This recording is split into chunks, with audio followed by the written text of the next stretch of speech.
Power Hour with John Lee. Okay, welcome back to the Power Hour. Power Hour people, say yes.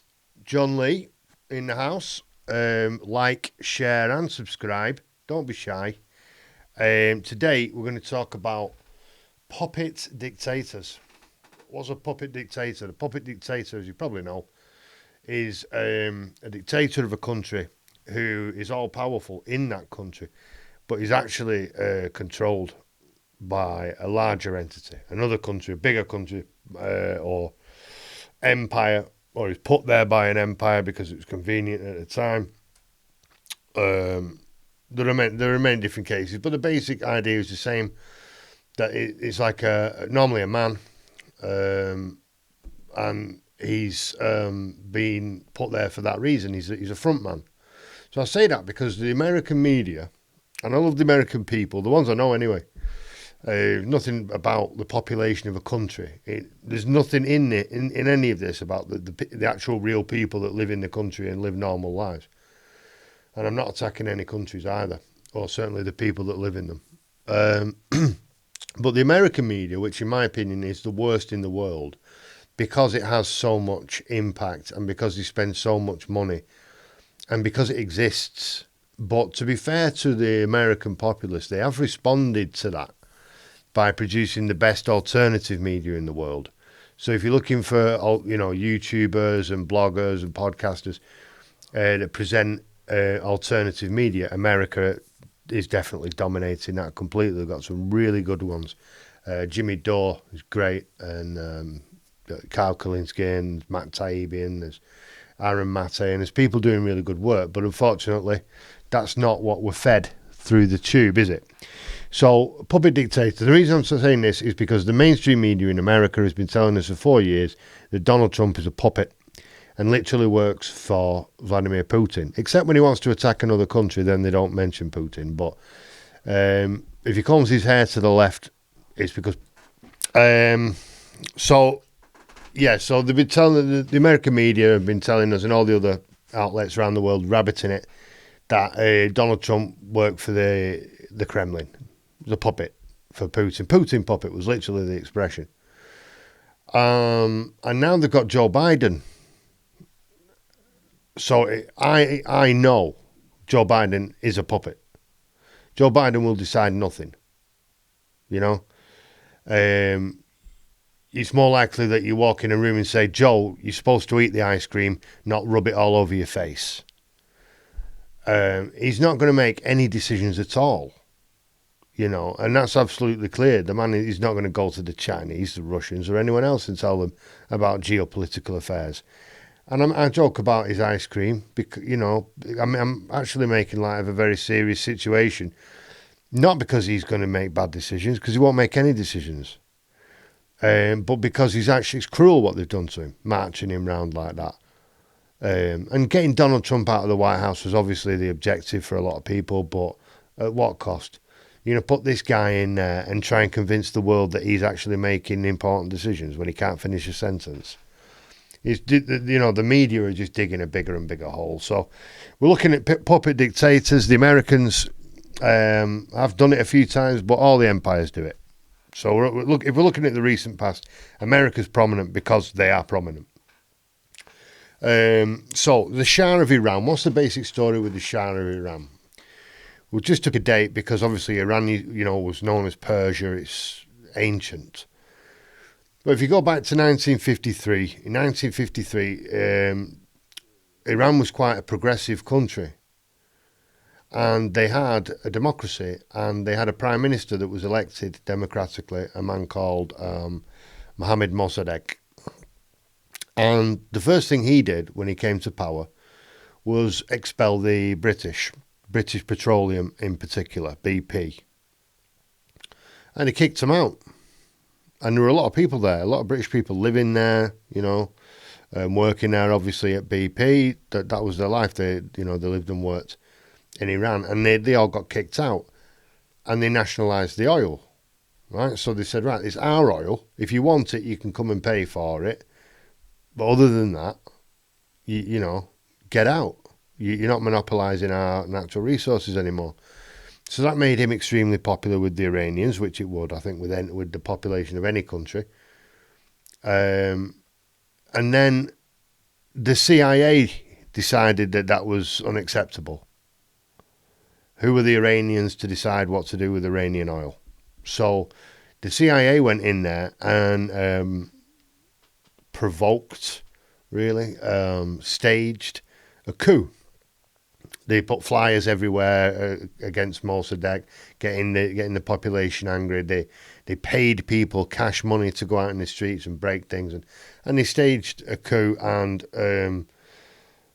Mossadegh ended up getting arrested. He was put in house arrest, actually, and the rest of his life was slow and painful, really. But what the CIA did then was that they installed the Shah. So Shah just means king. So he's the king of Iran. But he was a public schoolboy, educated in Switzerland, very Western in his ways, and very shy, and not at all royal, kingly.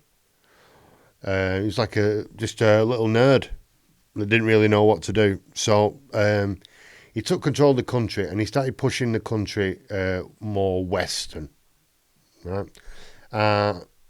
Which the Americans were very happy about. And this made him unpopular with large sections of society in Iran because they saw him as what he was, an American puppet. He was a puppet for the United States, and they were in de facto control of the country. And he kept this going for 26 years because he took it so far that in the end, Iran was just like a big discotheque in the middle of a desert. It was really cheesy, really kind of plastic. And the Iranians said, this is not who we are. Your country's 300 years old. Ours is at least 3,000 years old. What are you doing coming here telling us how to live? And we don't want to be plastic copies of the Yanks. Without no disrespect to the American people, but that's the way the Iranians felt about their national identity. We were the the Persian Empire. And now we're reduced to being plastic copies of a country that's only just open for business. So no, they weren't having that. And what that caused a terrible reaction because the Ayatollah Khomeini, he was in exile in Iraq, and he came back in 1979 with a tidal wave of public support, and the Shah was the target. And the Shah had to run away. He had to escape. He spent the rest of his life just moving around the world, basically. And he was in exile, spent the rest of his life in exile and trying to figure out what the hell happened because he really thought the people loved him.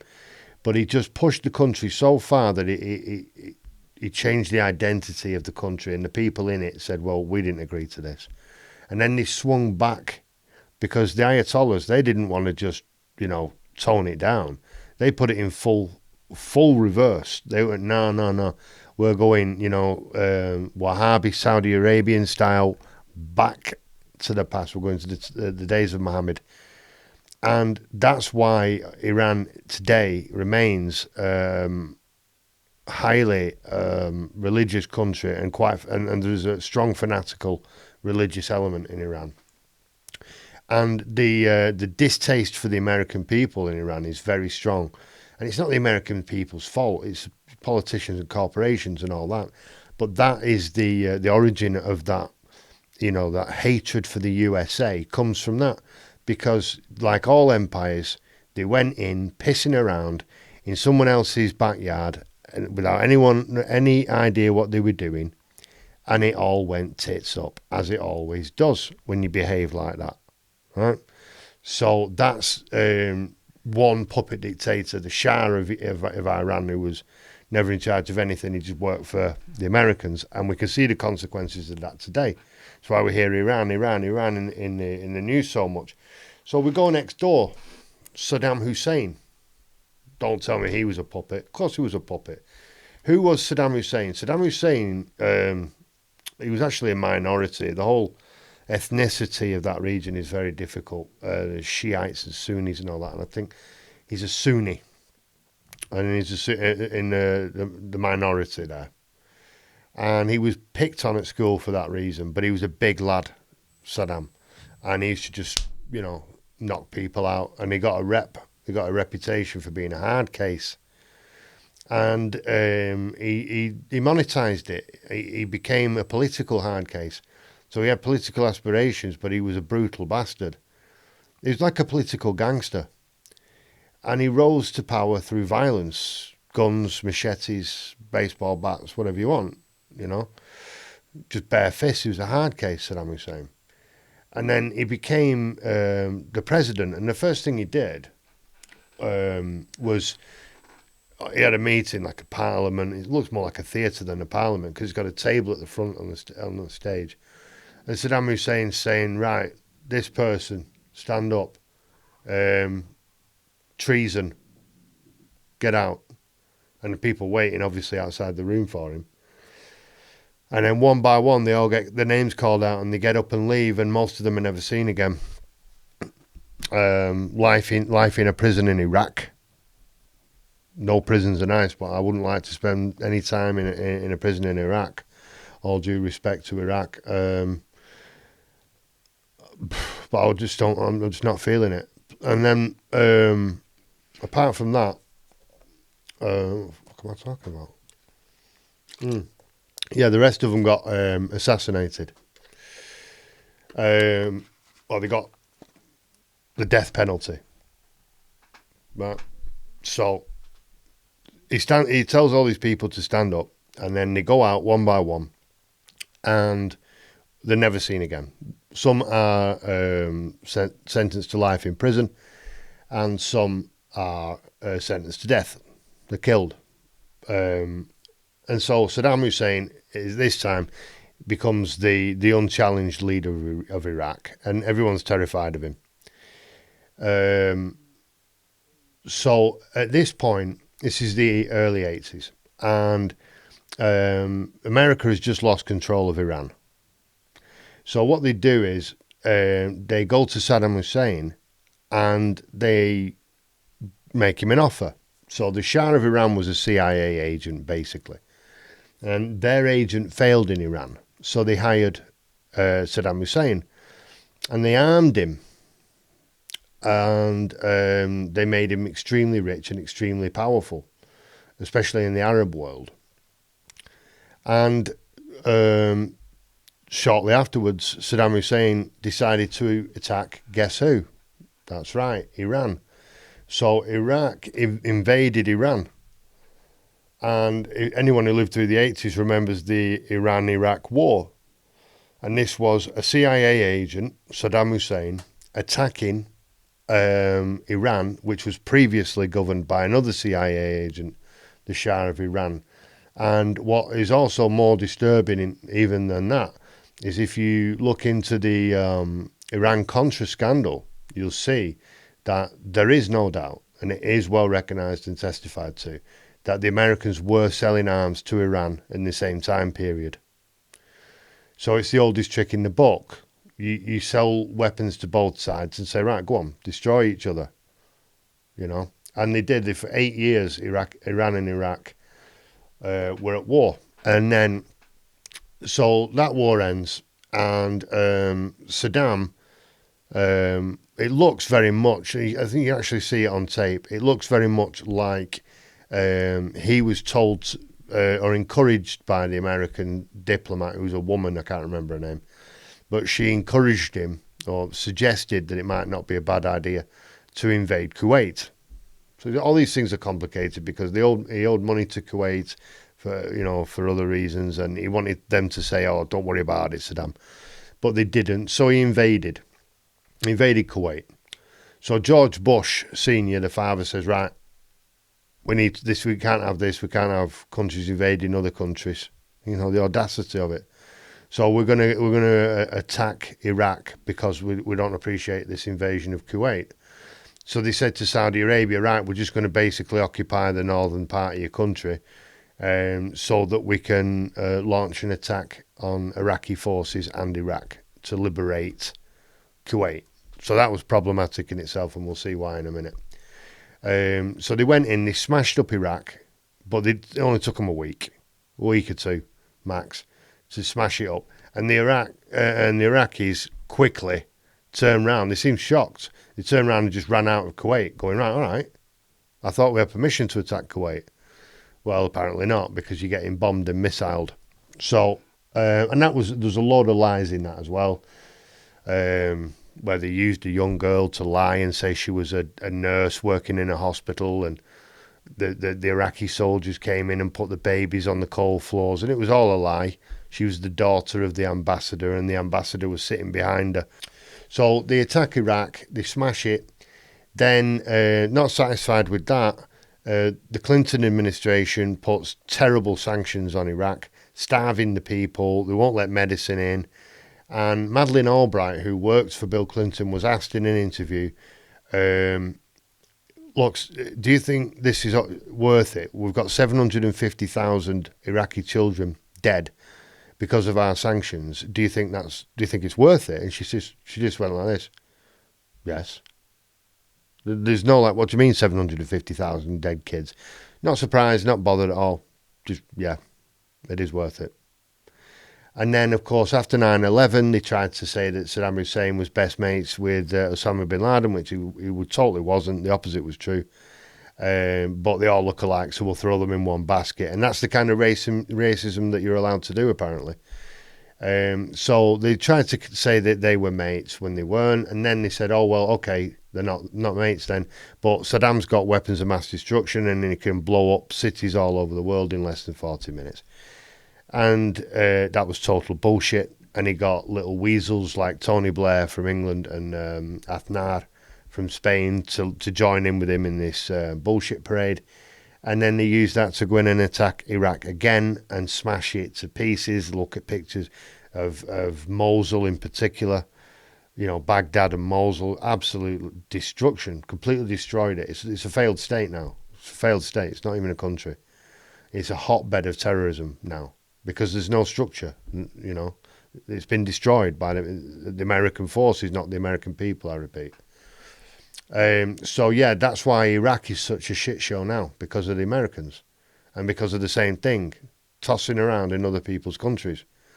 So you go to Saudi Arabia. Who's the puppet there? Well, puppets plural. The House of Saud. Saud. Where does that come from? Right. Late 19th century, early 20th century, there's a guy called Ibn Saud. I-B-N, Ibn Saud. He's got a much longer name, but that was known as Ibn Saud. And he was another hard case, and he was going around the Arabian Peninsula. It wasn't even really a country then, kicking the shit out of all the other tribes. And he united the tribes under his banner, basically under his flag. And he got the support of the Wahhabis.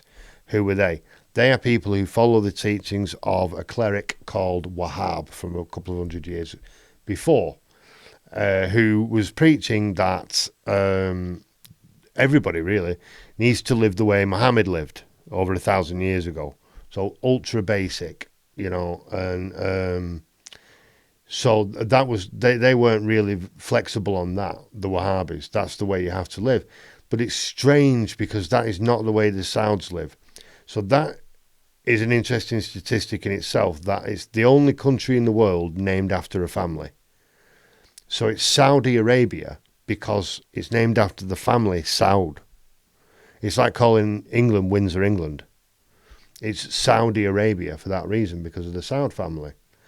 And so Ibn Saud, with the help of these ultra-extreme Wahhabis, he takes control of the whole peninsula. And oil is being discovered at this time. So, of course, the Americans turn up.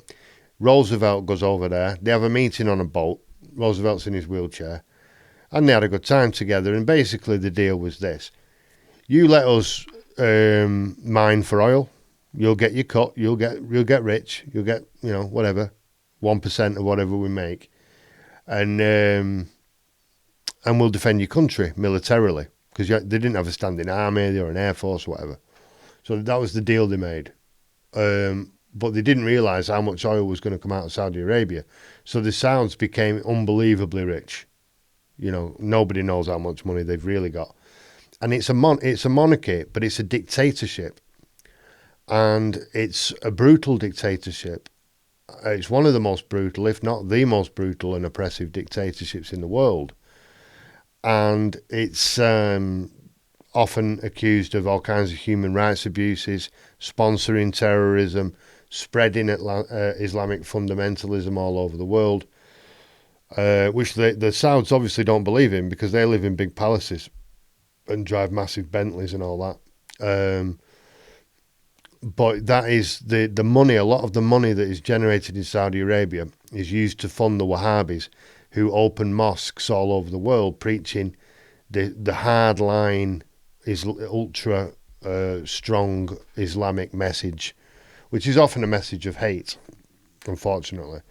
And so America created that situation, and they did it for money, the same as they did in Iran and the same as they did in Iraq. So when you look at the situations in Iran, Iraq and Saudi Arabia, those are three big countries in the world and especially in that region. And they're all in the condition that they're in now because of the Americans, and they hate America. Well, American people probably not, but America as an entity for very good reasons, you know. And that's why Osama bin Laden was so anti-America, because when the American troops went in the First World War and parked their asses there in Saudi Arabia, they wouldn't leave. They refused to leave. And that was Osama bin Laden's big rallying cry. And he was another CIA agent. He was trained in Afghanistan to fight against the Russians, which he did in Mujahideen, which then became Al-Qaeda. So all this is not, I'm not suggesting that there are people in America who wanted to create the situation that we've got. I'm saying that there were different people at different times wanting money and other kinds of benefits. And they went stomping around in a part of the world that they do not understand, that is ancient and full of people with their own identities and religions and traditions and all that, and just said, no, bollocks, you're having democracy because we're better than you. And I don't see the difference between spreading Christianity with swords, like in the Crusades, and spreading democracy with bombs. I don't see how the latter can be better than the former. It's exactly the same. It's just you're having my ideology, or I'm going to just bomb you until you do. Or in the old days, I'll just keep running through your towns and chopping everyone up until you accept that my ideas are better than yours. Simple. So those are the ones created by the USA, not the only ones, but the ones I'm talking about that are big and present in the world today.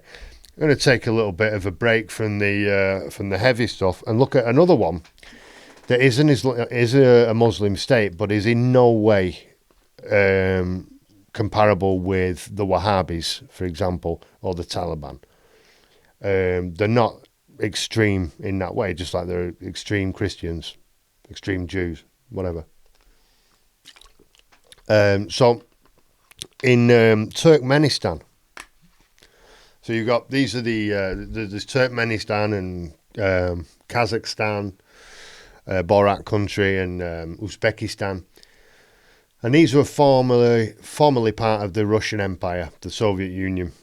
And when it was the Soviet Union, the Russians took a guy and they put him in charge of that area of the Russian Empire. And he was the boss. And then the Soviet Union collapsed. I think it's 1989, I'm going to say. They've properly collapsed. And when the Soviet Union collapsed, they had to make a country. So they made one, and they called it Turkmenistan. The Turkmen being the people of that zone. And they called it Turkmenistan, and that's the name of the country. And the politician called himself, and I'm just going to use this name, Turkmenbashi. So he became the president, but president for life. He made himself president for life. And he's been accused of all kinds of civil rights abuses and silencing political opponents and whatever you want by Amnesty International. And he was put in charge by the Russians. Why? Because he was a strong man. They just put brutal people, ruthless people in charge of these areas of their empire and say, control that. The Romans did it. You know, It's not a new trick. So the Russians did it as well, and that's what you got there. You got Turkmenbashi. But what's so funny about Turkmenbashi, he's dead now, but he was a dictator about 10 years ago. And he had a tremendous ego, but to the point of being really, really funny. He's got like gold statues of himself with a cape like Superman, and this statue revolves all day, so it's in perfect alignment with the sun. So it shines all day on his own statue. He's got statues of himself all over the place. He wrote a book called Runama, which is obligatory, must be read, even to pass your driving test. You have to pass a test on this stupid book that he wrote. He's got a big statue of the book that he wrote. He's got statues of his parents and his brothers and sisters all over the place. His image is everywhere you go. Turkmenbashi, smiling everywhere you go. And the people don't look oppressed. Maybe they don't know they're oppressed. But maybe they don't want democracy. Maybe they don't want capitalism. Maybe they're happy the way they are. They've been like that for thousands of years, and we should just leave them alone. I don't know, really, because I've never been to Turkmenistan, but it's not a comparable country with others that you can look at where people like Saudi Arabia, where it's really brutal oppression. But yeah, they just kind of left that there with Turkmenbashi. And he's banned makeup, for example, because the women in Turkmenistan are so beautiful, they don't need makeup. You know, a lot of crazy stuff like that. So that's funny to look into. Turkmenistan, Turkmenbashi. Check that guy out. And he's been supported by the USA. But the thing is, they're a massive producer of natural gas and oil. And who do they sell to? China. 70% of what they produce is purchased by China. So China is now benefiting directly from the fall of the Soviet Union. Nicely.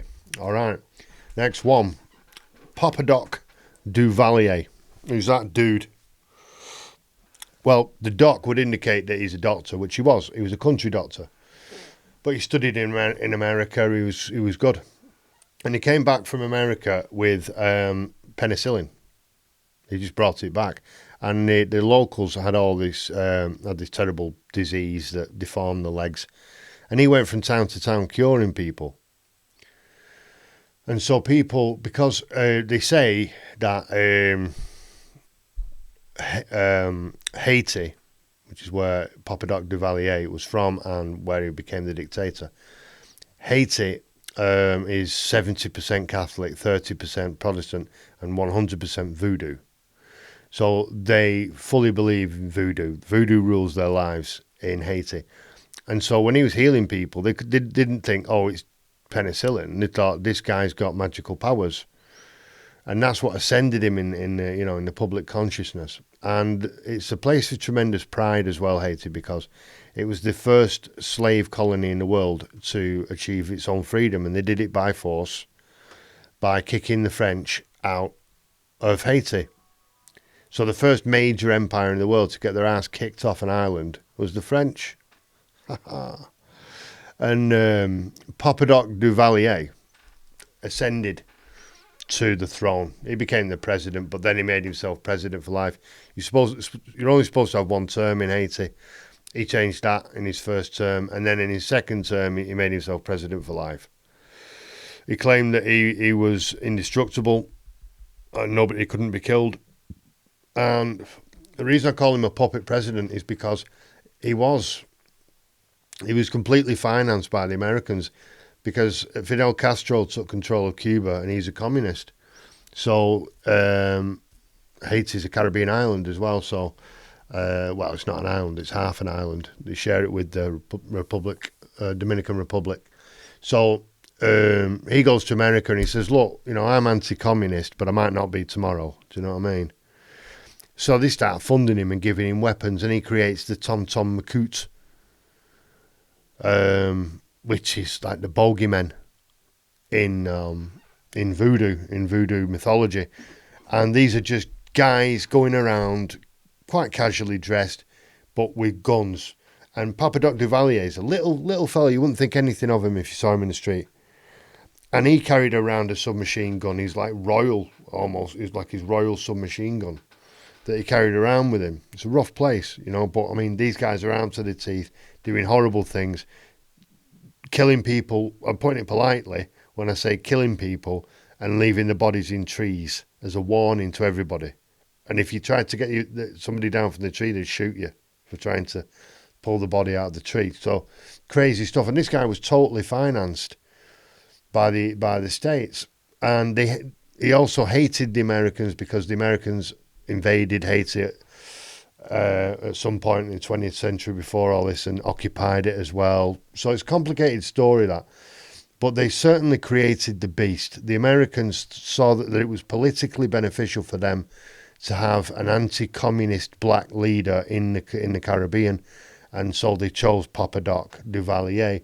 But they financed him and created a voodoo nightmare in Haiti, which is one of the most brutal dictatorships of the 20th century for its scale, and it became hereditary. He passed the torch to his son, who became known as Baby Doc Duvalier, who did exactly the same thing. So we'll throw the blame there at the French and the Americans. So the Americans are getting quite a lot of blame, but so they should, if that's what they've done. Kim Jong-un. So I'm just going to call them all Kim, right? Because they are all called Kim, but it's hard to remember all the different Kims. I'm talking about the not the population. I'm talking about the family. So there are three. The one that is in power now, the one you see on television now, if you don't know, is the grandson of the original, right? So the original Kim, he's a warlord. You know, another one of these hard cases that rises to power, and he did so by kicking the Japanese out of Korea.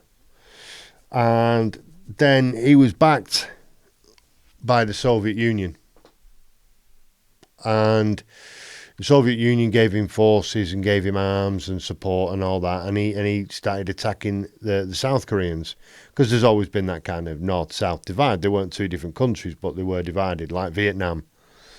And they pushed the South Koreans down into the corner. The Americans thought, all right, these communists are going to take over the country of Korea, so we'll get involved. So they came in from the bottom, and they started attacking the north, you know, that side of the Civil War, and they carpet bombed the country, and they killed nearly 2 million people. That's a lot. Is that a genocide? I would say 2 million people qualifies as a genocide.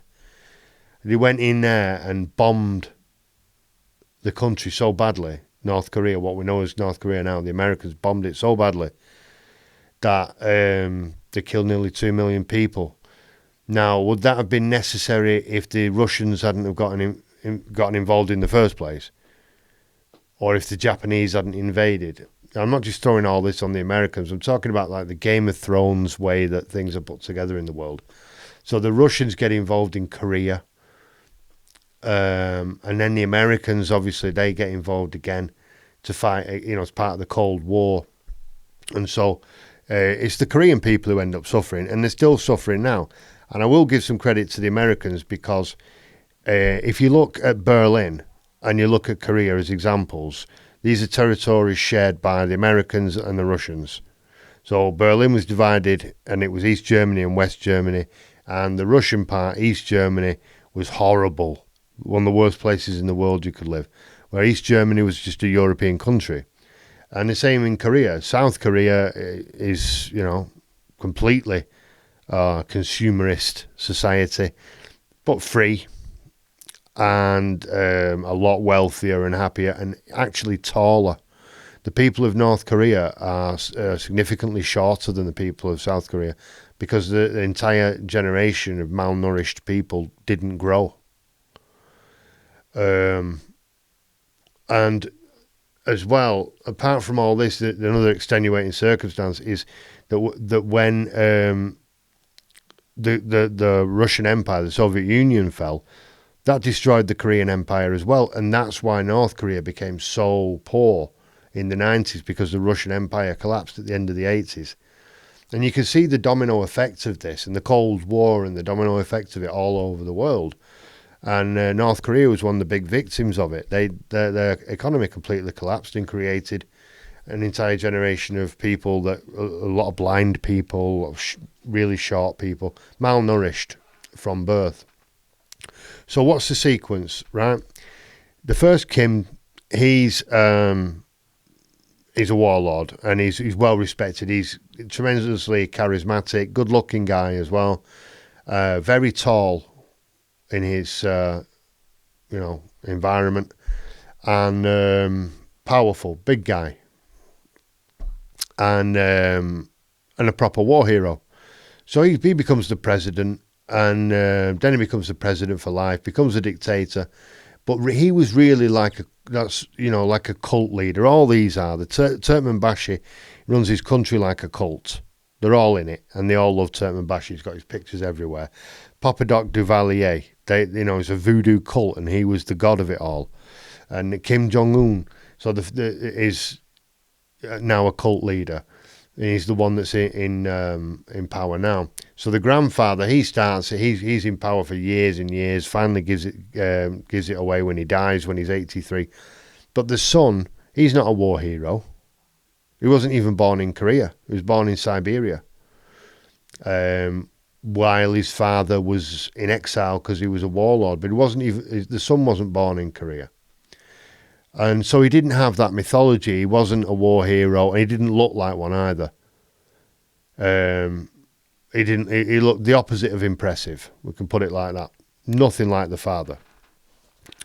But he was in government for about 15 years before he took over. But they'd elevated, and he personally, the son, was in charge of entertainment, which is basically propaganda. And he created this whole mythology around his father as being like a heavenly being. I don't know what they call it in Korean, maybe an angel or some kind of demigod, I don't know. But he was elevated to that status and made president for eternity. So he will always be the president. There are other titles you can have, but you can't be the president. The original Kim, he's the president forever. But the son needed to make up some bullshit to make up for the reality that he's just a little dweeb. So he said, oh yeah, well, I was born on this mystical mountain in Korea. It's like their Mount Sinai. And when I was born, a star appeared, a new star appeared, right? And 2 rainbows. I mean, that's clearly bullshit. But people believed it because they were already brainwashed by the first Kim and his regime, and the second Kim, who was in charge of bullshit. And so he created this mythology around himself, absolute, Disney book lies about his birth. And he was able to carry that on until his death a few years ago, when his son took over. And what his son's done, quite cleverly, is to put some weight on, right? So he's made himself a bit chubby, and he's styled his hair a certain way, and he smiles a lot, and he's basically doing an impression of his grandfather. So people in Korea are so brainwashed now, they're actually starting to believe that he's not the grandson, he's the reincarnation. And he's carefully cultivating that idea. And then I think in a couple of years he's going to kind of admit it and go, all right, I am the reincarnation. And they'll all go on, the North Koreans will all go crazy and say, we knew it, it was prophesied and all that. And then he'll be elevated to the same godlike status. So they seem to be stuck with that family in North Korea. This one's clever. The new one's clever. He's not stupid. Again, educated in Switzerland. Not an idiot, not at all. So I think he's dangerous. And who am I going to blame for that? Well, I'm just blaming empires. I'm blaming the general Game of Thrones, but Russia, really. Russia, probably America as well. They don't do themselves any favours going around killing 2 million people. That's out of order. You don't need to do that. So we move on to the final category, which is military dictators. Because none of those guys that I've just mentioned were military men. Turkmen Bashi, Popadot Duvalier, and Kim Jong-un are not military men, but these guys are. And they are puppets. Manuel Noriega. Who was he? What's the story? Noriega was a very intelligent but small and unfortunately faced young man from Panama. But he was very ambitious, very intelligent, as I say, and he worked his way up, and he became the second in command to the revolutionary president, whose name I can't remember, but I think my mate Johnny will slap that on the screen for me in the post-production, because he's a good lad. And Manuel Noriega was the second in command. He was the right-hand man to this guy. And this guy's whole, what the French call it, raison d'être or d'autre, I can't pronounce it, but the reason for being, I think that's what it means, his objective in life was to nationalise the Panama Canal. So the Panama Canal was built by Americans, and it was and the banks of it were populated by Americans. You had mad little American cities along the banks of the Panama Canal, like watching Back to the Future over and over and over again.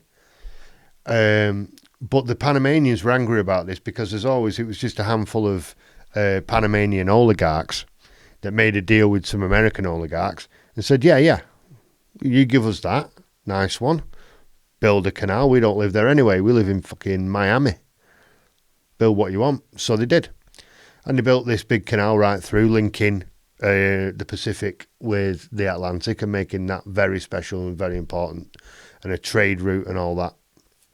And this was this president under whom Manuel Noriega served. His big objective was to nationalise the Panama Canal, and make it Panamanian again.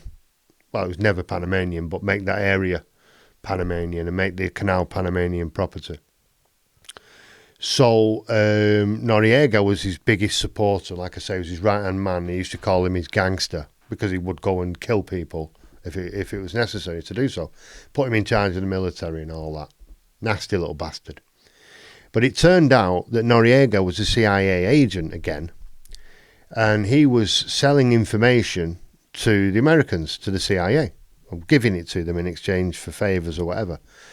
And then the president in question, accidentally, I think the pilot of his helicopter forgot what a mountain is and just smashed straight into it, and this guy died. I mean, how many cases of this is there going to be? Problematic politicians flying into mountains and crashing planes. It's all over the world. I wouldn't get in a plane if I was a politician, or a helicopter. You know it's going to blow up at some point. So that happens. This guy gets killed. The president gets killed. Noriega's in charge now, and he's a CIA man, totally, all the way, pure CIA. But he's also a cheeky little bastard who's making deals with the Mexican drug cartels, and then giving information to the CIA about the cartels. He's also giving information to the cartels about the CIA. This is the official story anyway. And he was selling money to any information to anybody who'd buy it. And all of a sudden, the American CIA, the CIA, also known in many circles as the Cocaine Importation Agency, decided that Manuel Noriega was a drug dealer, and this could not be tolerated. Of course, they didn't notice any of this when he was pissing about with the Mexican cartels. But anyway, suddenly they realised that he was a drug dealer, and they wanted to arrest him. Now, you can't, can you go about arresting the presidents of other people's countries? It's a bold move, even if they are committing crimes in your country. I mean, the drugs that he's importing is into your country. Sure, it would seem to be a diplomatic process, or maybe even the cause for war, but to go and arrest him is a different thing. So they did. The American military, led by the CIA, attacked Panama City to get Noriega. And when they went in strong, and nobody knew what was going on. I mean, they all knew there was political trouble. Noriega had been shouting, I don't need the Americans and all that on Panamanian television. So everyone knew there was a problem, but nobody expected that. They went in, the Americans, and just smashed it. They just absolutely smashed it. They killed 1,000 people. 1,000 people they killed in Panama just to arrest one guy. And they also made 20,000 people homeless. If you can imagine that. 20,000 people homeless and 1,000 people dead to arrest one guy. And it's the guy that you put in charge in the first place. We didn't want the little bastard. You know, he's the traitor that flew our president into a mountain. You've kept him in charge of our country all this time because he's beneficial to you.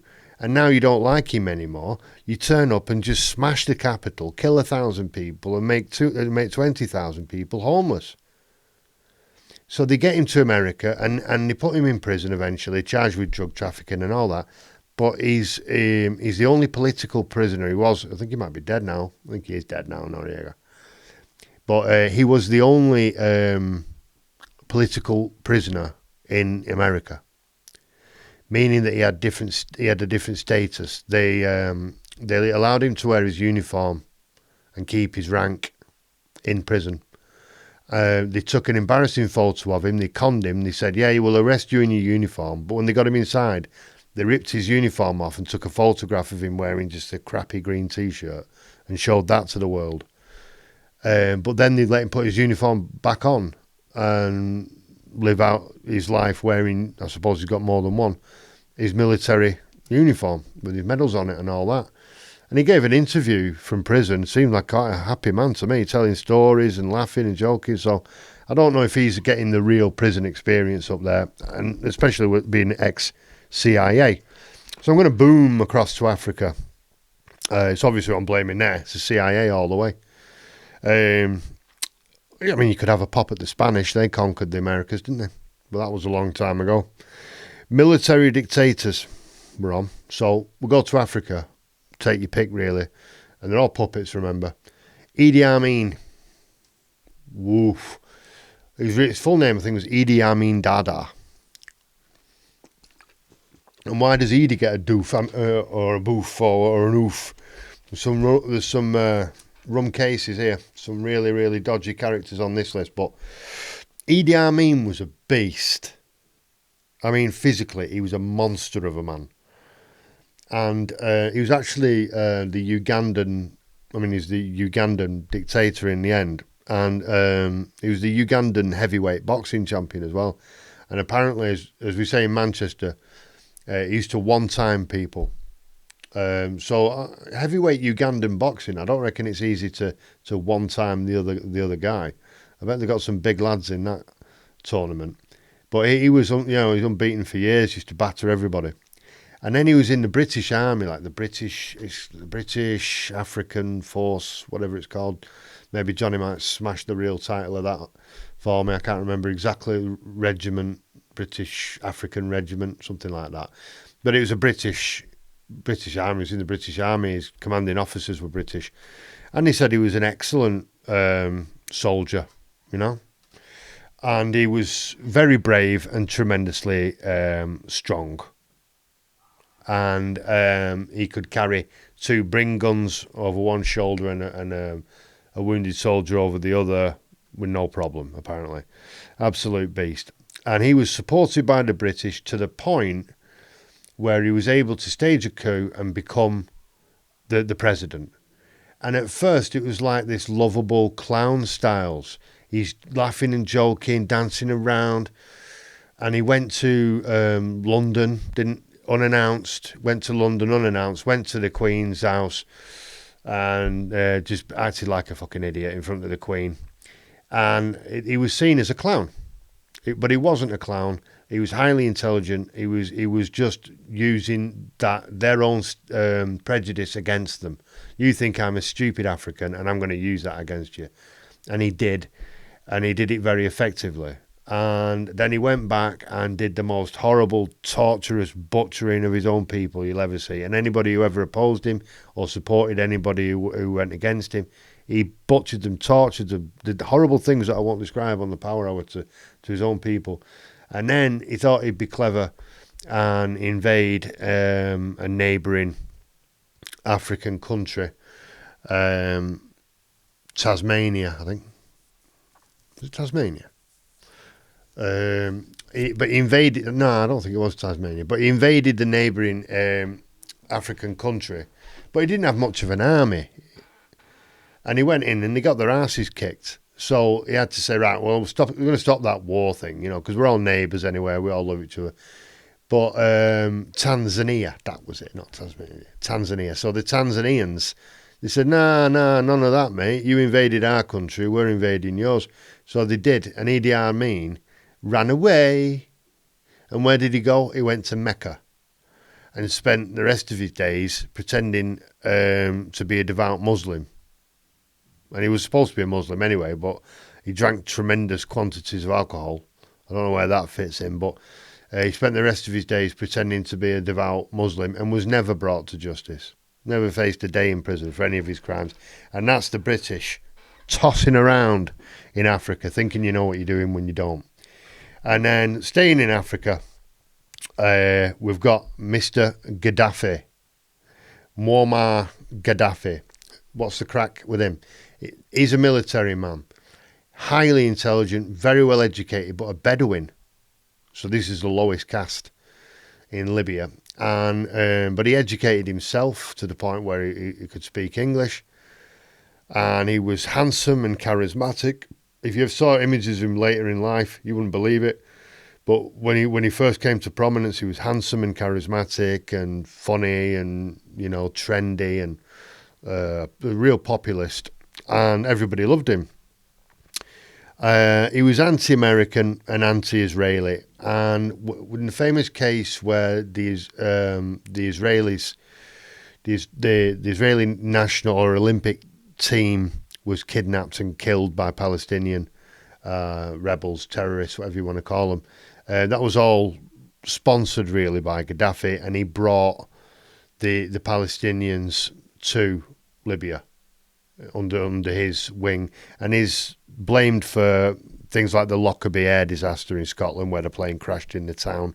He's supposed to have been behind that, and he's definitely done some horrible and cruel things that photos that you don't want to see. We do not want to see them. They're really bad, the ones that I've unfortunately had to see. And one of the things that made him unpopular, ironically, was supporting Nelson Mandela. Because at this time, Nelson Mandela was painted out by every government in the world to be a terrorist and a communist. He was very unpopular. He didn't become trendy until the late 80s. And Gaddafi supported him in his anti-apartheid movement. Get get these white guys out of Africa. They're nothing but trouble. So what happens with him? Well, he's like a figure of hate, really. They don't like him, they don't trust him, and he doesn't really care. He's got the biggest, richest country in Africa under his control. He doesn't really need anybody to like him. But a lot of Libyans miss him, but that's often the case with dictators. But suddenly he becomes America's best friend. Why? Because after 9/11, he condemned Osama bin Laden, said some bad things about Osama bin Laden, and the Americans suddenly fell in love with Gaddafi, thought he could be useful in this, in the Arab League, in the nations, the Muslim nations and all that. So we'll make nice with Gaddafi, literally in a tent. And you can't find any world leader of the time that did not go to that guy's tent. And they all loved Gaddafi all of a sudden, and it's fucking photo opportunities galore with this, very, very, very bad man. But they all became friends with him because they're all politicians, I suppose. And then they kind of ran out of patience with that and thought, well, suddenly we care about Libya. Now we care about it. We were happy to support the man who was torturing and killing them all, but now we care about the Libyans. And so what we're going to do is we're going to bomb it. We're going to bomb 7 colours of shit out of it, and we're going to send the CIA in there to fuck it up from the ground up, which is what they did.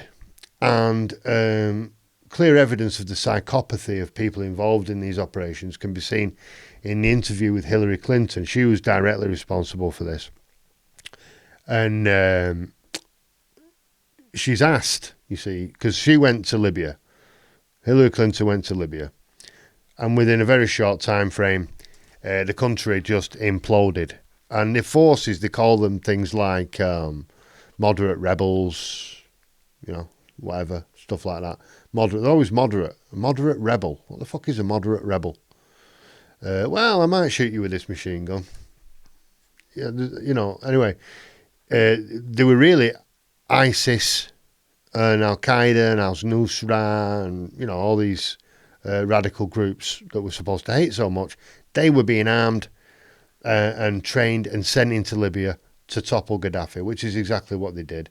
And then they dragged him through the streets. And even if you really don't like him, even if you hate him, to see that kind of violence is unpleasant. If you find that entertaining, I think you should go to the doctor and say, look, I think there might be something wrong with me.